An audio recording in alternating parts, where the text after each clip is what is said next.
का वकील अगर अच्छा है तो आपको बचा ले जाएगा, या अगर वकील चाहे तो आपकी बड़ा केस है सर, 2.5 किलो का हाथ जरूरी है ना। काइयां, बिगड़ैल, रूड, थोड़ा सा बदतमीज और बहुत ज्यादा कहीं कहीं रहमान डकैत वाले मूड में ही थे अक्षय, और कहीं कहीं थोड़ी सी रेस फिल्म के राजीव न्यायिक प्रणाली पर एक सवाल कह सकते हैं, छोटा सा कटाक्ष कह सकते हैं, वो ये फिल्म मारती है कि कैसे लूप होल्स का इस्तेमाल किया जाए।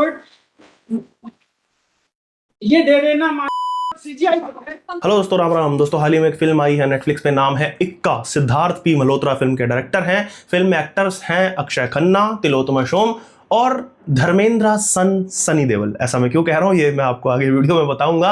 इस वीडियो में फिल्म का रिव्यू करने का प्रयास करेंगे और मैं आपको बताऊंगा कि क्या ये फिल्म आपको नेटफ्लिक्स पे देखनी चाहिए या नहीं। फिल्म मेकिंग के बेसिस पे फिल्म का रिव्यू करेंगे। इसके साथ ही अगर आप इस चैनल पर पहली बार आए हो तो कृपया करके चैनल सब्सक्राइब कर दीजिएगा, और अगर वीडियो अच्छी लगे तो कृपया करके वीडियो लाइक अवश्य करें और शेयर करें अपने दोस्तों के साथ, परिवार वालों के साथ। आइए शुरू करते हैं। तो जैसा कि फिल्म का जॉनरा थोड़ा सा थ्रिलर है, अगर आपने ट्रेलर देखा है तो आप समझ गए होंगे, काइंड ऑफ वही थ्रिलर या मर्डर मिस्ट्री हम इसको कह सकते हैं। तो स्पॉइलर तो मैं आपको दूंगा नहीं, जितना ट्रेलर में है लगभग उतना ही मैं स्टोरी में बताऊंगा।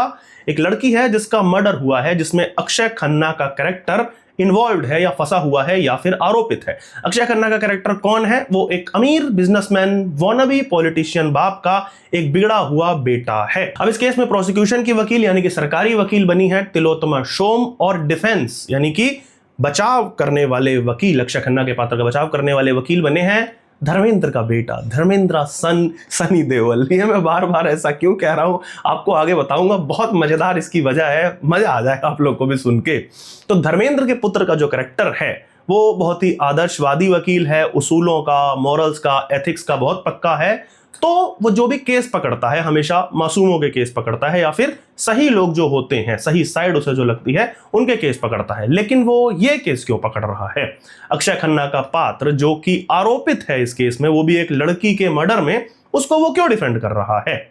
उस पर तो हत्या का आरोप है। तो इसके पीछे जो कारण है वो आप फिल्म में देखेंगे, और वो कारण धर्मेंद्र जी के पुत्र के पात्र यानी कि उनकी पत्नी दिया मिर्जा के पात्र और इस केस से और उनकी पर्सनल लाइफ से कैसे कनेक्टेड है, ये भी आप फिल्म में देखेंगे। थोड़ी सी खिचड़ी लग सकती है जिस तरीके से मैं बता रहा हूं, लेकिन हाँ सेंस बनाएगा पूरी। ऐसा नहीं है कि बिल्कुल नॉन सेंसिबल चीजें चल रही हैं स्क्रीन पे, ऐसा नहीं होगा। धर्मेंद्र जी के जो पुत्र हैं और विनोद खन्ना जी के जो पुत्र अब थोड़ा ज्यादा हो रहा है मुझे पता है, लेकिन भाई मैं कसम से बता रहा हूं, जब तुमको मैं इस चीज का रीजन बताऊंगा ना कि मैं क्यों बोल रहा हूं तो मजा आ जाएगा। तो धर्मेंद्र जी के पुत्र और विनोद खन्ना जी के पुत्र के जो कैरेक्टर हैं उनका एक पुराना नाता भी है जो कि काफी इंटरेस्टिंग है। वो जब आप फिल्म देखेंगे तो आप समझेंगे।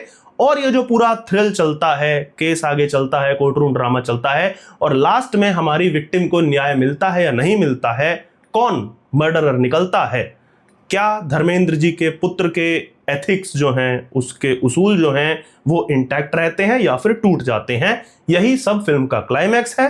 थोड़ी सी वाइब वो रेस थी ना फर्स्ट वाली, और कोई नहीं, बाकी तो मैंने देखी भी नहीं है, देखने लायक भी नहीं थी शायद। फर्स्ट वाली जो रेस थी उसके जैसी थोड़ी थोड़ी फीलिंग आएगी, क्राइम पेट्रोल टाइप की थोड़ी सी वाइब है। चलो इसकी बात लास्ट में करेंगे, नेगेटिव पॉजिटिव्स जब मैं फिल्म की डिस्कस करूंगा। उससे पहले एक्टिंग की बात कर लेते हैं। धर्मेंद्र जी का बेटा मैं बताता हूं, चलो मैं फाइनली मैं बताता हूं कि मैं क्यों बोल रहा हूं। ये फोटो देखिए आप अपनी स्क्रीन पे। भाई नेटफ्लिक्स ने जब फिल्म का ट्रेलर रिलीज किया तो जब सारे कैरेक्टर्स का इंट्रोडक्शन हो रहा था, यानी कि अक्षय खन्ना का पात्र क्या है, तिलोत्तमा सोम का पात्र क्या है, दिया मिर्जा का क्या है, तब सबके नाम नॉर्मली लिखे हैं। लेकिन जब सन्नी पाजी का पात्र इंट्रोड्यूस किया गया तो लिखा आया धर्मेंद्र सन। भाई ये क्यों था? क्या सन्नी पाजी का बॉलीवुड में इंट्रो हो रहा है? और ऐसा तो कोई इंट्रो में भी नहीं लिखता, किसी की पहली फिल्म है, डेब्यू फिल्म है, क्या सेंस है इस बात की? बंदा इतने सालों से एक्टिंग कर रहा है, ठीक है, he is a proud Dharmendra son, everybody is a proud son of their mom and dad, but उसकी अपनी भी तो कोई पहचान है ना भाई। तो ये क्यों सन्नी पाजी ने ट्रेलर में लिखने दिया इनको? मुझे समझ नहीं आता क्या सेंस था इनका। आप मुझे कमेंट में बताइएगा भाई कि क्या रीजन हो सकता है। मुझे तो उल्टा फनी लगी ये चीज। फनी लगा मैं इसलिए कह रहा हूं क्योंकि जब आज के समय नेपोटिज्म पे इतनी बात हो रही है जो कभी नहीं हुआ करती थी, ऐसे समय में इतने सीनियर एक्टर को आप ये लिख रहे हो, मतलब क्या बकर है नेटफ्लिक्स। मतलब फिल्म में अक्षय खन्ना भी है, आपने उन्हें तो विनोद खन्ना सन नहीं लिखा, यहीं पर आपने सनी देओल के कैरेक्टर को ऐसा क्यों लिखा? मुझे थोड़ा सा अजीब लगा। मतलब कुछ भी चल रहा है, कोई सेंस नहीं था। नॉर्मल वो एक एक्टर है, अच्छा एक्टर है, उसकी पहचान एक ये भी है कि वो धर्मेंद्र के बेटे हैं, बट इसका मतलब ये नहीं है कि ऐसे लिख के दिखाओगे, मीम सा लग गया। चलो अब एक्टिंग पे आते हैं। एक्टिंग एज यूजुअल सन्नी पाजी अपना थोड़ा सा मोनोटोनस रहते ही हैं वो हर बार की तरह, थोड़ा सा ओवर इमोशनल, ओवर ड्रामेटिक उनके रोल की मांग भी थी और उन्होंने स्क्रीन पे वो किया भी। उनका जो तरीका है हम जानते ही हैं इतने समय से। बाकी मैंने सोचा था कि कोर्ट रूम में वो दामिनी टाइप की थोड़ी झलक दिखेगी, ट्रेलर में तो था एक थोड़ा सा पंच लाइन कह लो या ट्रिब्यूट कह लो। बड़ा केस है सर, 2.5 किलो का हाथ जरूरी है ना। लेकिन सनी देओल के पात्र में ऐसा कुछ नहीं दिखता है कोर्ट रूम में, बड़े ही सीरियस अंदाज में वो दिखे हैं। ऐसा नहीं है कि कॉमेडी चल रही थी, सीरियस अंदाज में आर्गुमेंट कर रहे थे, अपने पॉइंट्स रख रहे थे, ठीक ठाक रोल। दिया मिर्जा भी है फिल्म में। पहली नजर में तो मुझे देख के लगा कि अरे दिया मिर्जा, वो वेलकम की मामी टाइप फील आई थी। वो क्या है कि फिल्मों में उतना दिखती नहीं है ना, इंटरव्यूज वगैरह में ही पर्यावरण बचा रही होती हैं, कभी जानवर बचा रही हैं, कभी पेड़ बचा रही हैं। इनका जो रोल था वो फिल्म की मेन थीम से थोड़ा सा हटकर पर्सनल लाइफ वाला रोल था। लेकिन सनी देओल के कैरेक्टर की वाइफ वो भले ही बनी है, लेकिन उन्हें इंटीग्रेट जिस तरीके से किया गया है हमारी मेन थीम में, हमारे केस में, हमारी फिल्म में, वो ठीक ठाक लगा। मतलब पेपर पे, स्क्रिप्ट में वो चीज बहुत अच्छी लिखी गई है। यार दिया मिर्जा का फेस मुझे ना एक एक्ट्रेस के रूप में बड़ा फ्लैट फेस लगता है। वही जानवी कपूर, दिया मिर्जा, ये सब ऐसा लगता है कि इमोशन मतलब गायब है, ना हंसी है ना खुशी है, कोई खास वेरिएशन एक्सप्रेस पता नहीं कर नहीं पाती या हो ही नहीं पाता उनके फेस से। रोती हुई दिखती हैं ज्यादातर। मुझे तो जितना भी रोल इनके याद आते हैं दिया मिर्जा रोई रही होती हैं, असल जीवन में भी और फिल्मों में भी। मैं ये नहीं कह रहा रोती हुई बुरी लगती हैं, बहुत अच्छी लगती हैं। यहाँ भी उन्हें ज्यादातर फिल्म में रोना ही था तो बढ़िया लगी हैं। देखो मतलब बहुत अच्छी कास्टिंग।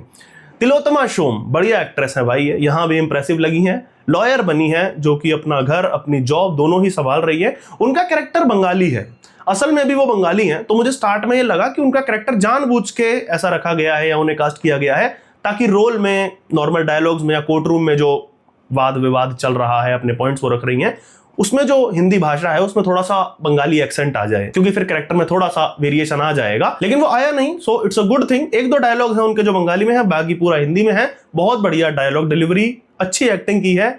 बाकी तो आपको पता ही है, मैंने बता ही दिया पहले ही। बड़ा केस है सर, 2.5 किलो का हाथ जरूरी है ना। मजेदार बात और थोड़ा सा स्पॉइलर अलर्ट, वैसे स्पॉइलर जैसा कुछ है नहीं, लेकिन फिल्म में इस सीन का और इस पूरे मामले का, इस पूरे प्लस्तर का कोई कॉन्टेक्स्ट नहीं दिया गया है।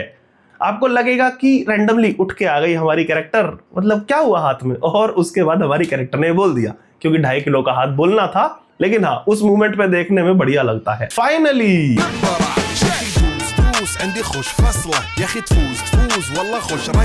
नहीं, धुरंधर की नहीं, इसी फिल्म की बात करेंगे। लेकिन भाई साहब 2-3 जगह फिल्म में जो बेमतलब की एंट्री या यूं कहूं कि वॉक करा दी है अक्षय खन्ना के कैरेक्टर की, ये जानबूझ के किया है, ये ऑरा फार्मिंग के लिए। बीजीएम भी बढ़िया है कई जगह तो। बाकी एक्टिंग की बात करूं तो कहीं कहीं रहमान डकैत वाले मूड में ही थे अक्षय, और कहीं कहीं थोड़ी सी रेस फिल्म के राजीव वाली भी झलक दिख रही थी। यहाँ पे उनका कैरेक्टर जैसा स्क्रिप्ट में लिखा हुआ था उन्होंने परफेक्टली वैसा ही निभाया है। काइयां, बिगड़ैल, रूड, थोड़ा सा बदतमीज, थोड़ा नहीं मतलब ठीक ठाक बदतमीज, और बहुत ज्यादा ईगोइस्टिक। बाकी तो आप जानते ही हैं, मैं गलती कर सकता हूं, गुनाह नहीं। अब ये तो आप जज करेंगे फिल्म देखकर कि गुनाह किया है या नहीं किया है, गुनहगार हैं या नहीं। एक्टिंग तो बढ़िया की है एज यूजुअल विनोद खन्ना जी के बेटे ने। अब से सोच रहा हूँ हर फिल्म का रिव्यू ऐसे ही करा करूंगा, कोई भी स्टार किड अगर होगा तो उसके नाम से नहीं बुलाया जाएगा, पिताजी के नाम से ही बुलाया जाएगा। टेक्निकलिटीज की बात कर लेते हैं। सिनेमेटोग्राफी, बेसिक कैमरा वर्क है, उतना स्कोप था नहीं कुछ ऐसा करने का, क्योंकि फिल्म जो है मोर हमारी कंटेंट बेस्ड है, स्टोरी बेस्ड है।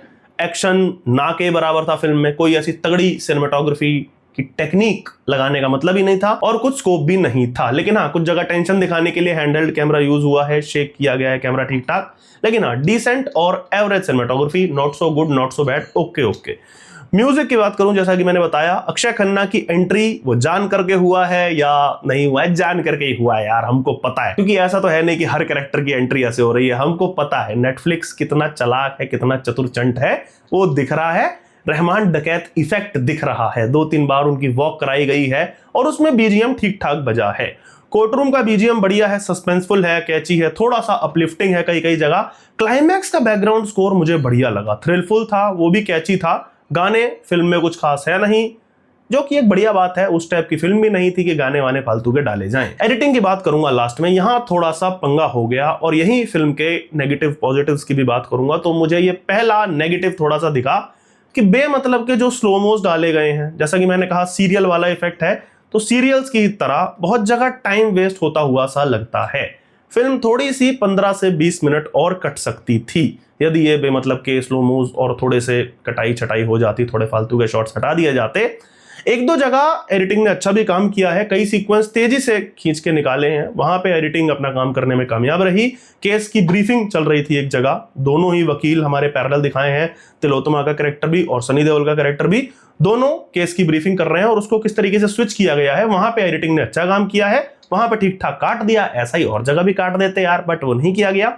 दूसरी चीज नेगेटिव फिल्म की जो मुझे लगी, फिल्म थोड़ी सी क्राइम पेट्रोल टाइप वाइब देती है, सीआईडी के एपिसोड होते हैं ना वैसा सा, थोड़ा सा ज्यादा ड्रामेटिक हो जाती है कहीं कहीं। अब इसे मैं नेगेटिव में डाल रहा हूं, लेकिन कुछ लोगों को यह चीज बढ़िया लगती है, तो अगर आपको बढ़िया लगती है तो आप इसे पॉजिटिवली देखेंगे।